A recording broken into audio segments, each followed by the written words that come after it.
როგორც კი ასე თქვათ, სიტყვის თავისუფლება ამერიკაში გაიხსნა იმის გამო, რომ მასკმა ტვიტერი იყიდა და ცენზურა მოიშალა, ეს ყველაფერი აფეთქდა. იმ ხალხმა წააგო, დარჩათ ესე იგი ევროკავშირში დარჩენილი ბიუროკრატია. ხო და კითხვა მაქვს, ევროკავშირის ბიუროკრატია თავისი შინაარსით ყველაზე ახლო რუსეთთან ხო არ არის შემთხვევით? თუ რუსეთში ერთი ადამიანის ძალაუფლება, აქ ბიუროკრატების ძალაუფლებაა.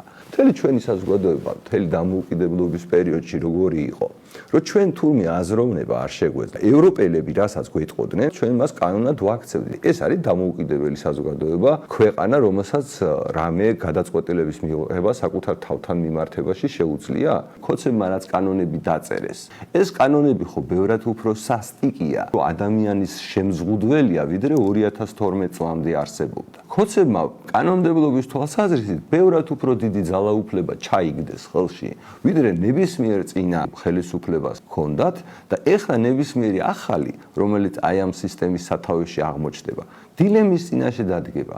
რა უნდა გააკეთოს? უნდა გააგრძელოს ამ ტრაექტორიით სიარული. ამ წამს ჩვენ საერთოდ ისეთი ქვეყანა ვართ, რომელსაც არაფერი კავშირი არ აქვს არც დემოკრატიულობასთან, საღიაზრით ჩვენ საზოგადოებაში არ ფასდება. არ უნდა ვიმსჯელოთ, როგორი საზოგადოება უნდა გახდეთ საქართველო.